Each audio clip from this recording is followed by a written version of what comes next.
Hello student, स्वागत है आपका आईसीटी वर्चुअल क्लासेस में। मैं हूं कविता, आपकी साइंस टीचर। उम्मीद करती हूं आप सभी अच्छे होंगे और स्वस्थ होंगे। सो क्लास हम बात कर रहे थे यहाँ पे टिश्यू के बारे में और हमने प्लांट टिश्यू को पढ़ा है। हमारा टॉपिक चल रहा है एनिमल टिश्यू, जिसमें हम पहला जो टाइप है वो पढ़ चुके हैं। सेकेंड टाइप की बात कर रहे हैं, दैट इज कनेक्टिव टिश्यू, जिसमें आपने फ्लूइड पढ़ा है और आपने स्केलेटल को यहाँ पे पढ़ लिया है। ठीक है, चलो आगे बढ़े। तो कोशिश करेंगे कि यहाँ पर चैप्टर जल्दी से हमारा कंप्लीट हो जाए, जिसके बाद हम क्वेश्चन आंसर्स यहाँ पे लगाएंगे। तो कनेक्टिव टिश्यू के बारे में बात चल रही है। Areolar, adipose, skeletal and fluid के बारे में बात कर रहे हैं। फ्लूइड हो गया, स्केलेटल हो गया है, एडिपोज और एरियोलर की हमने बात करनी है। थोड़ा सा रिवाइज कर लेते हैं। अभी तक हमने एपिथेलियल टिश्यू को पढ़ा है, जिसका फंक्शन है यहाँ पे एक तो हमें सुरक्षा देना, क्योंकि हमारी बाहरी जो यहाँ पे आवरण होता है दैट इज स्किन, स्किन का को बनाता है। दूसरा सिक्रेशन है, एब्जॉर्प्शन है। और यहाँ पर जो एपिथेलियल टिश्यू के फंक्शन हमने देखे हैं, लाइनिंग है, कवरिंग है, ये सारे फंक्शंस हमने देखे थे। अलग अलग टाइप देखे थे, जैसे सिंपल स्क्वामस है, स्ट्रेटिफाइड स्क्वामस है, कॉलमनर है, सीलिएटेड कॉलमनर है, क्यूबॉइडल है, ग्लैंडुलर है। ये आपके पास टाइप्स आते हैं एपिथेलियल के। कनेक्टिव टिश्यू की अगर बात करें तो हमने ब्लड से स्टार्ट किया था और ब्लड के बारे में जो इम्पोर्टेंट चीज़ें आपको याद रखनी है वो ये है कि उनके अलग अलग कंपोजिशन के फंक्शन आपको याद रखने हैं। जैसे कि जो ब्लड है और ब्लड में जो आपका प्लाज्मा है, उसमें जो प्रोटीन है एल्ब्यूमिन क्या करता है, यहाँ पे ऑस्मोटिक बैलेंस को बनाता है। ग्लोबुलिन जो है उसमें हम अगर गामा की बात करें तो क्या है, एंटी बॉडीज बनाता है। एंड हम बात करें फाइब्रिनोजन के बारे में तो ब्लड क्लॉट बनाने में हेल्प करता है। ये प्लाज्मा की बात हो गई है। अब अगर हम सेल्स की बात करें तो आरबीसी में आपने देखा है कि ऑक्सीजन का ट्रांसपोर्ट यहाँ पर ये करेगा, कार्बन डाइऑक्साइड का भी करेगा। इसके साथ साथ और भी बहुत सारी चीज़ें होती हैं। ग्लूकोज होता है, यहाँ पे हार्मोन्स होते हैं, प्रोटीन्स होती हैं, जिन चीज़ों का जो ट्रांसपोर्टेशन है वो ब्लड के द्वारा होता है। डब्ल्यूबीसी आपके इम्यून सिस्टम का बहुत इंपॉर्टेंट पार्ट है, मोस्ट इम्पॉर्टेंट है, जिसमें कुछ इम्यून सेल्स के अगर हम नाम बोले तो जैसे हमने कहा डब्ल्यूबीसी क्या बनाएगा, तो डब्ल्यूबीसी बनाता है जैसे कि आपने कहा बेसोफिल को। ठीक है, बेसोफिल क्या बनाएगा, यहाँ पे हिपैरिन बनाएगा, जो कि आपने कहा ब्लड को ऐसे जमने नहीं देता है। ठीक है, ब्लड क्लॉट नहीं होने देता है।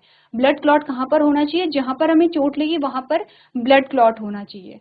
ठीक है, दूसरा सेरोटोनिन के बारे में हमने बात की है। हमने हिस्टामिन के बारे में बात की है, जो एलर्जिक रिएक्शन में क्या करता है, यहाँ पर इम्यून रिस्पॉन्स को दिखाता है।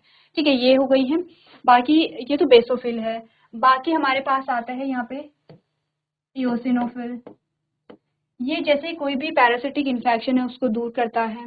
बाकी हमने डब्ल्यूबीसी के बारे में बात की है, न्यूट्रोफिल्स के बारे में, कोई भी इन्फेक्शन है वो यहाँ पे इसको क्या करता है, सॉल्व करता है।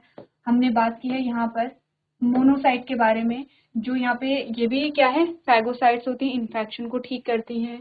देन हमने बात की है यहाँ पर लिम्फोसाइट के बारे में,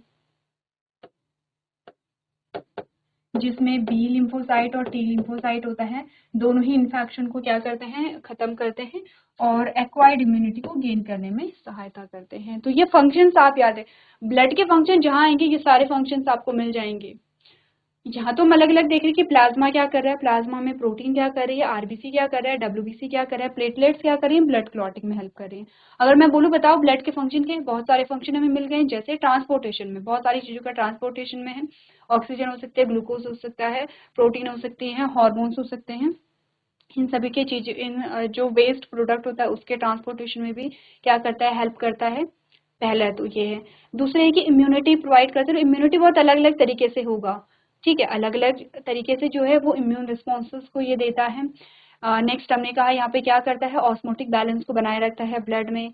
नेक्स्ट हमने कहा ब्लड को जमने नहीं देता है, यहाँ पे एंटीबॉडीज का फॉर्मेशन होता है इनके द्वारा। तो बहुत सारे फंक्शंस हमें देखने को मिलते हैं यहाँ पे ब्लड के। तो ब्लड हमने पढ़ लिया था। देन जो प्रीवियस लेक्चर में इम्पॉर्टेंट हमने सेगमेंट देखा था वो ये था कि लिम्फ जो है, लिम्फ का फॉर्मेशन कैसे होता है, और इसके अलावा लिम्फ का जो कंपोजिशन है उसके बारे में भी हमने बात की है। दोनों में डिफरेंस को आपको समझना है। बोन्स के बारे में हमने बात की है कि जो बोन्स है, हमारी बॉडी में जो बोन्स है वो मिल करके एक ढांचा बनाती हैं और हमें एक फ्रेमवर्क देती हैं, और वैसे ही हमारा शरीर है। अब हम ह्यूमन बॉडी बनाते हैं तो ये हमारे हेड वाला पोर्शन है, देन हमारे शोल्डर हैं, देन हमने कहा हमारे हाथ हैं, ऐसे ही हमने कहा कि हमारी जो बॉडी है उसका पूरा फॉर्मेशन होता है। तो ये जो डिज़ाइन किया गया ये कैसे हुआ है, क्योंकि हड्डियाँ आपस में जुड़ करके एक फ्रेमवर्क हमें दे रही हैं जो कि स्केलेटल सिस्टम को बनाता है।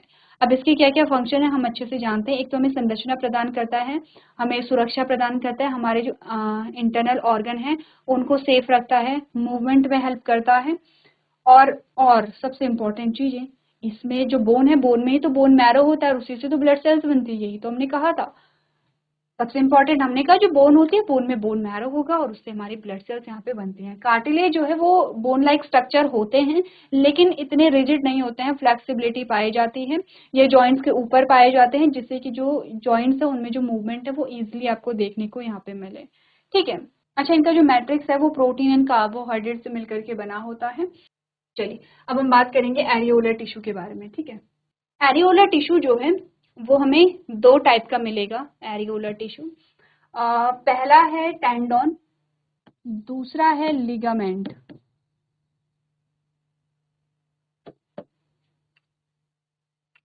ठीक है, ये दो टाइप का होता है और उसका काम एक्चुअली में क्या है, यहाँ पे कनेक्शन का है। ये हमारी पूरी बॉडी में पाया जाता है, प्रोटेक्शन जो है वो उसका काम है, स्किन को बाइंड रखता है आपस में। ठीक है। अब टेंडन और लिगामेंट दो अलग अलग टाइप के हैं, तो इनके फंक्शन भी यहाँ पर क्या होंगे, अलग अलग होंगे। ठीक है। तो सबसे पहले हमने क्या बात की है एरियोलर टिश्यू के बारे में। हमने कहा एरियोलर संयोजी ऊतक एक प्रकार का संयोजी ऊतक है जो पूरे मानव शरीर में मौजूद होता है। ये सहायता प्रदान करता है अंगों, मांसपेशियों और कई अन्य ऊतकों की रक्षा करने में मदद करता है। ये त्वचा को एक साथ बांधने में भी मदद करता है। एक सुरक्षात्मक ढांचा प्रदान करता है जो प्रमुख संरचनाओं को यथास्थान रखता है और सहायता प्रदान करता है। अब देखो, दो टाइप का हमने बोला यहाँ पे क्या होते हैं, हमारे कनेक्टिव टिश्यू होते हैं। अच्छा, यहाँ पे कुछ आपको इम्यून सेल्स दिखाए गए हैं, जैसे कि मैक्रोफेजेस आपको दिखाए गए हैं, जैसे कि आपने कहा मास्ट सेल हमें दिखाए गए हैं। ठीक है, तो यहाँ पे आ जाओ, कंपोनेंट्स के बारे में बात करते हैं कि किन किन चीज़ों से मिलकर के ये बने होते हैं। ठीक है, तो पहले सेल्स के बारे में बात कर लेते हैं। आपने कहा जो सेल्स हैं वो जो कनेक्टिव टिश्यू के जो कंपोनेंट्स हैं वो कौन कौन से होते हैं, कौन से connective tissue, areolar connective tissue के कंपोनेंट। सबसे पहले फैट सेल्स यहाँ पर होती हैं जिनको हम एडिपोसाइट्स कहते हैं। They are responsible for the secretion of lipid. तो एरियोलर टिश्यू जो है उनमें फैट सेल होती हैं, फैट सेल लिपिड का सिक्रीशन करेंगी। इजी है, देखो फैट सेल लिपिड ही तो बनाएंगे। नेक्स्ट है फाइब्रोब्लास्ट होती हैं। They are present in the highest amount in areolar tissue. They are responsible for the secretion of fibers. तो फाइब्रोब्लास्ट फाइबर को सिक्रीट करेंगे। Easy again. अब आते हैं मास्ट सेल्स। ये आपके क्या होते हैं, एलर्जिक रिएक्शन के टाइम पे आप देखते हैं, आपने कहा they release histamine that play a role in allergic reaction. तो अब आप बोलेंगे अभी तो हमने बोला कि बेसोफिल जो है वो हिस्टामिन को रिलीज करता है। अगर आपने ध्यान से सुना होगा तो मैंने बोला था कि जो बेसोफिल है वो रिलीज करता है हिस्टामिन को।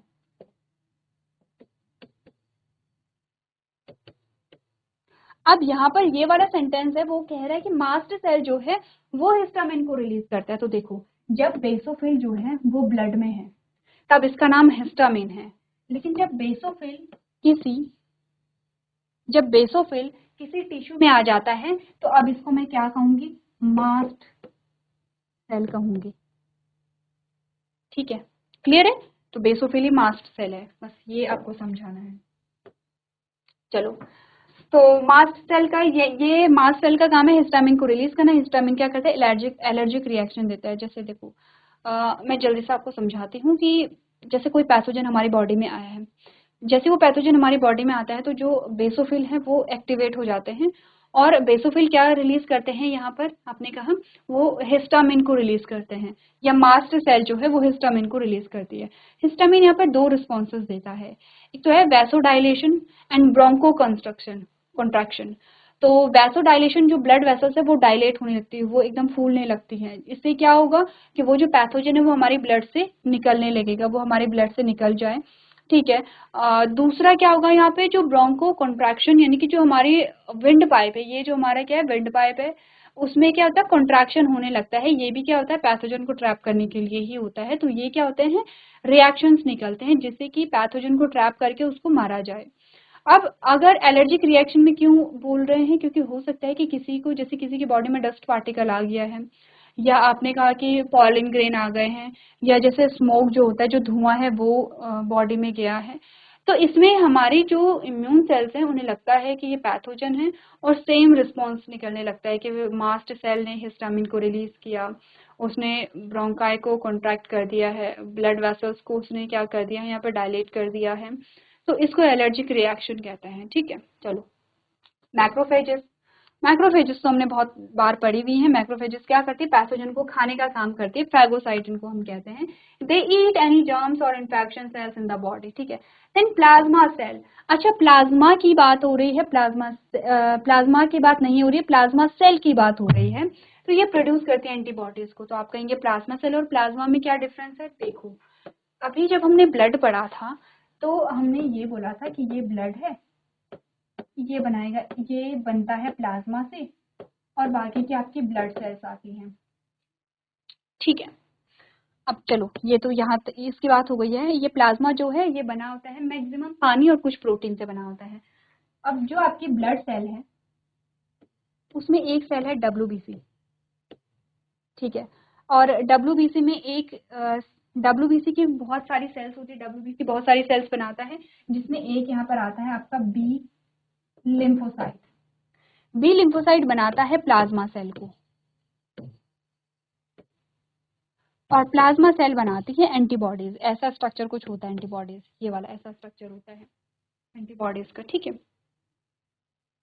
तो ये जो प्लाज्मा सेल है, ये कौन सी प्लाज्मा सेल है, कौन बना रहा है इसको, डब्ल्यूबीसी बना रहा है। ये जो प्लाज्मा है आपने कहा ये तो ब्लड का इंपॉर्टेंट पार्ट है, ब्लड का जो मैट्रिक्स है वो प्लाज्मा है। तो प्लाज्मा बोला गया है या प्लाज्मा सेल बोला गया है वो आपको देखना है। तो इसमें प्लाज्मा सेल पाई जाती हैं जो कि एंटीबॉडीज को प्रोड्यूस करती हैं।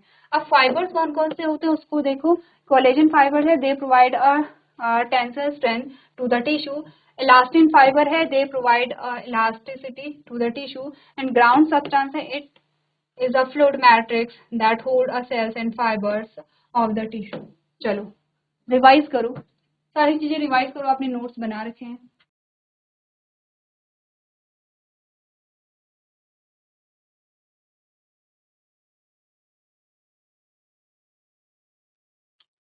चलिए अब बात करते हैं एरियोलर टिश्यू के टाइप्स के बारे में। तो दो टाइप हमारे पास आते हैं, लिगामेंट एंड टेंडोन।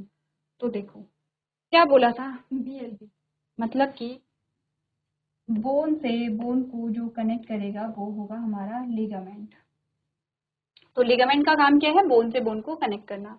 जैसे यहाँ पे देखो, एक बोन ये है, ठीक है, और दूसरी बोन ये है, बीच में है लिगामेंट। तो इस बोन को इस बोन से कनेक्ट करने का काम कौन करेगा, यहाँ पे बीच में लिगामेंट करेगा। टेंडोन क्या करेगा, बोन को मसल से, ये बोन है ये मसल्स है, और टेंडोन क्या करेगा, इनको यहाँ पे जोड़ने का काम करेगा। तो मेरी एक बोन ये है, ये मेरी एक बोन ये है, एक बोन ये है, इनको जोड़ने का काम कौन कर रहा है यहाँ पर, आपने कहा इनको जोड़ने का काम यहाँ पे करेगा लिगामेंट। अब मैंने कहा कि मेरी इस बोन से मेरी ये मसल्स जो है वो कनेक्टेड है। आप ध्यान से देखना, ये वाली जो बोन होती है इससे जो मसल्स है, ये वाली मसल्स ये कनेक्टेड है। तो बोन से मसल्स को कौन कनेक्ट कर रहा है यहाँ पर, आपने कहा टेंडोन। तो जब मूवमेंट से रिलेटेड क्वेश्चन आपके पास आते हैं ऐसे ही आते हैं कि जब मैंने अपने हाथ को फोल्ड किया तो यहाँ पर आपने कहा कि आपसे पूछा जाता है कि जो मसल्स हैं वो क्या कर रही है, बोन को पुल कर रही हैं। ये मसल्स जो है वो बोन को पुल कैसे कर रही हैं, क्या टेंडोन जो है वहां पर वो प्रेजेंट था, या लिगामेंट यहाँ पे वो प्रेजेंट था, या किस में कॉन्ट्रैक्शन हुआ है किस में रिलैक्सेशन हुआ है, ये आपसे पूछा जाता है। ठीक है, चलो इजी है। देन हमारे पास आता है एडिपोज। एडिपोज टिश्यू जो है उसका काम है यहाँ पे फैट डिपोजिशन करना। तो आपने कहा fat are stored in our body in the adipose tissue. They are found below the skin and between the organs of the body. Skin के नीचे और ऑर्गन के बीच में ये पाया जाता है। ठीक है, चलो क्लियर है, क्लियर है। अब यहाँ तक की बात हो गई है, ये हमारे सारे कनेक्टिव टिश्यू हो जाते हैं कंप्लीट। अब हम बात करेंगे यहाँ पे मस्कुलर टिश्यू के बारे में, मसल्स के बारे में। तो मसल्स का फंक्शन क्या है? मूवमेंट है, ये हम जानते हैं, ठीक है। जब आप हायर क्लासेस में जाएंगे तो मसल्स का डिटेल स्ट्रक्चर आपके पास होगा कि कैसे मसल्स बने होते हैं, कौन कौन से पार्ट्स होते हैं मसल्स के, जिसमें आप बहुत सारे जो पार्ट्स हैं उनके बारे में डिस्कस करेंगे। अभी हम हमारे पास आते हैं मस्कुलर टिश्यू, जिसका मेन जो काम होता है वो यहाँ पर है मूवमेंट में।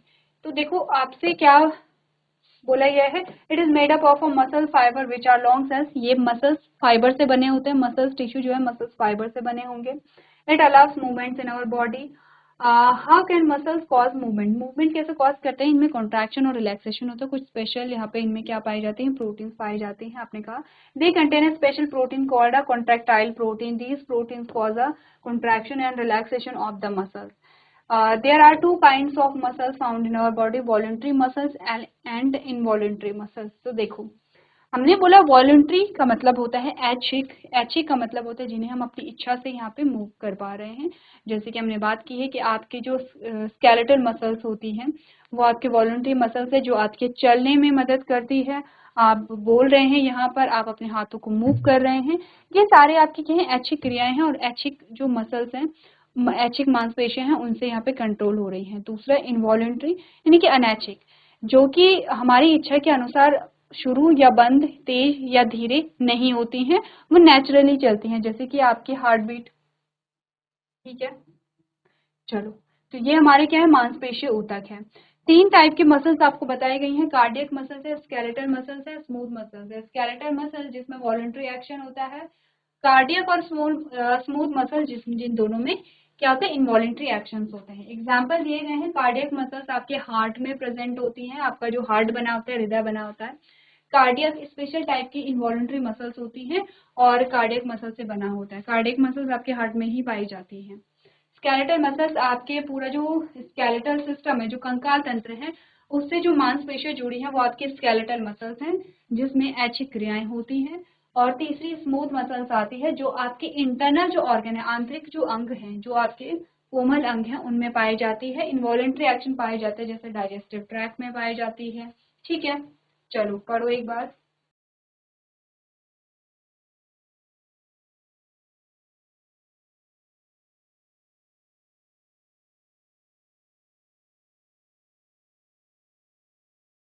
चलिए, तो ये सारी चीजें जो हमने डिस्कस की हैं एक बार पढ़ लेते हैं। कार्डियक मसल्स के बारे में क्या क्या चीजें आपको बता रही है, फीचर ध्यान रखना, ठीक है। There are special kind of involuntary muscles, एक विशेष प्रकार की अनैच्छिक मांसपेशी हमारे पास आती है। The muscles of the heart is called a cardiac muscles, they perform a rhythmic contraction and relaxation through out our life.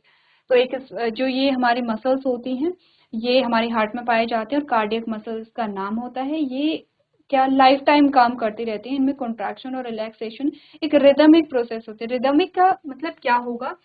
जब हम डिटेल में समझते हैं कि हार्ट की फंक्शनिंग क्या होती है। देखो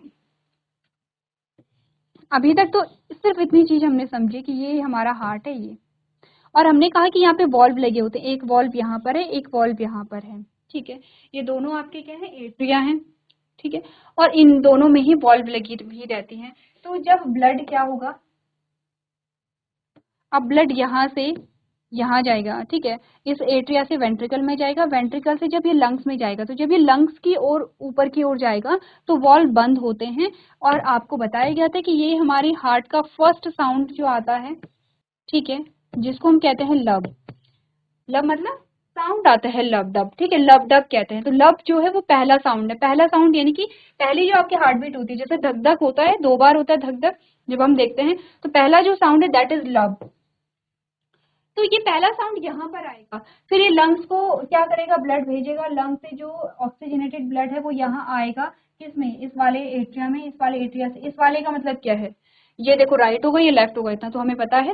तो लेफ्ट वाले एट्रिया में आएगा, लेफ्ट वाले एट्रिया से लेफ्ट वाले वेंट्रिकल में जाएगा। अब वेंट्रिकल से जब ये ब्लड वापस से पुश किया जाता है, वापस यानी कि बॉडी में पुश किया जाता है, तो ये ब्लड थोड़ा सा ऊपर की ओर आएगा, और साइड से यहाँ बॉडी में क्या किया जाएगा? पुश किया जाएगा। तो फिर वापस ना जाए ब्लड, ये जो आपका वॉल्व है ये फिर से बंद हो जाता है, and that is second sound of your heart beat. इसको हम कहते हैं डब। पहला साउंड है लब और दूसरा साउंड है डब। अब ये लबडब को हम धक धक भी बोलते हैं अपनी नॉर्मल लैंग्वेज में, वैसे लबडब बोला गया है, लबडब कहते हैं, ठीक है।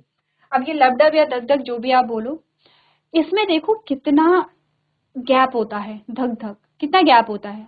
आपने कहा 1 सेकंड का गैप भी नहीं होता, पूरा 1 सेकंड का गैप भी नहीं मिलेगा आपको।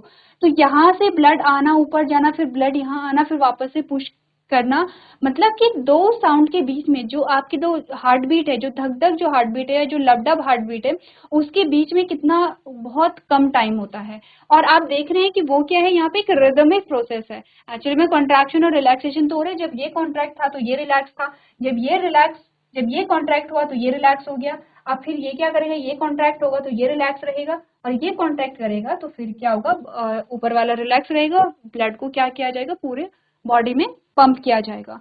तो कॉन्ट्रैक्शन और रिलैक्सेशन की एक रिदमिक प्रोसेस है यहाँ पे, पहली चीज तो ये है। दूसरी चीज हमने कहा रिदमिक है, एक तो कॉन्ट्रैक्शन और रिलैक्सेशन है, रिदमिक है, यानी कि ये सीक्वेंस चलता रहेगा। कभी ऐसा हुआ है कि एक धक अभी हुआ है, एक धक 5 मिनट बाद होगा, ऐसा नहीं होता है, ठीक है। नॉर्मल एक हेल्दी पर्सन जो है उसमें लबडब या धक धक जो है उसका एक जो पैटर्न है वो चलता रहेगा, और उस सब में ऐसा ही चलता है। बीच में जो आपने कहा जो कितनी सेकंड, सेकंड तो नहीं बोलेंगे यहाँ पे, इन दोनों साउंड के बीच में कितने टाइम का डिस्टेंस होता है वो आप तब पढ़ते हैं जब आप हार्ट की फंक्शनिंग डिटेल में पढ़ते हैं। इसमें देखो आपसे बोला जाता है कि कितने टाइम में जो ब्लड है वो यहाँ से यहाँ गया, यहाँ से लंग्स में गया, लंग्स से यहाँ आया, आपने कहा लेफ्ट एट्रिया से लेफ्ट वेंट्रिकल में गया, और लेफ्ट वेंट्रिकल से जब पंप किया गया, तब लब और डब इसके बीच का जो हमारे पास क्या आता है, टाइम है, इसके बीच का जो हमारे पास ड्यूरेशन है वो हमारे पास आता है। तो इनके बीच का ड्यूरेशन पहली चीज, और इस पूरे साइकिल की ड्यूरेशन, यानी कि ब्लड यहाँ से यहाँ से यहाँ से और यहाँ पंप किया जाता है, और फिर अगेन ये साइकिल चलेगी। तो आपने कहा कि ये जो पूरी एक साइकिल है, यानी कि ब्लड का चारों जो आपके यहाँ पे कोष्ठक है, ठीक है, चारों जो चैम्बर है उनसे होकर के जो ब्लड आता है, यानी कि आप सबसे पहले राइट एट्रिया से राइट वेंट्रिकल में, राइट वेंट्रिकल से लंग्स में, लंग से लेफ्ट एट्रिया में, लेफ्ट एट्रिया से लेफ्ट वेंट्रिकल में, देन बॉडी में पंप किया जाता है। और ये जो लब डब मिला करके पूरी एक जो साइकिल बनती है उसमें कितना टाइम लगता है वो आपसे पूछा जाता है, जब आप क्या करते हैं डिटेल में समझते हैं चीजों को, कि लब डब के बीच का जो ड्यूरेशन है वो कितना है, पूरी एक साइकिल का जो ड्यूरेशन है, जो आपका हार्ट एक बार जो पंप करता है उसका जो ड्यूरेशन है वो कितना है। तो ये सारी चीजें हम तब समझते हैं। तो आपको यही बोला गया है कि ये जो मसल्स है स्पेशल टाइप की मसल्स होती है, क्योंकि इसमें लाइफ टाइम कॉन्ट्रैक्शन और रिलैक्सेशन होता रहता है। नेक्स्ट हमने कहा they are cylindrical shape, cylindrical shape होती है, ब्रांचेस पाई जाती हैं, and there is a single nucleus, और सिंगल न्यूक्लियस यहाँ पर इनमें मिलेगा। Cardiac muscles consist of individual heart muscle cell connected by a intercalcated disc to work as a single functional organ, ठीक है। चलो ये तो बात हुई है हार्ट के बारे में। जो आपकी क्या है कार्डियक मसल्स है। अच्छा, आपके वॉलंटरी और इनवॉलंटरी मसल जो है उनमें आपने इस चार्ट के थ्रू पढ़ा था, दोनों में डिफरेंस को आपने देखा था, एक बार आप लोग इसे रीड कर लेंगे।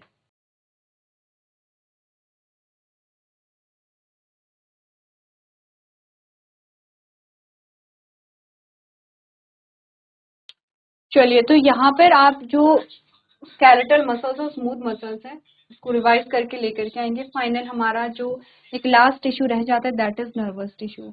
तो देखो रिवाइज घर से करके लेकर के आना है, आपको सारी चीजें समझ में आ जाएंगी। तो चलिए आज के सेशन में हम इतना ही करेंगे। अभी तक क्लास में बने रहने के लिए आपका धन्यवाद।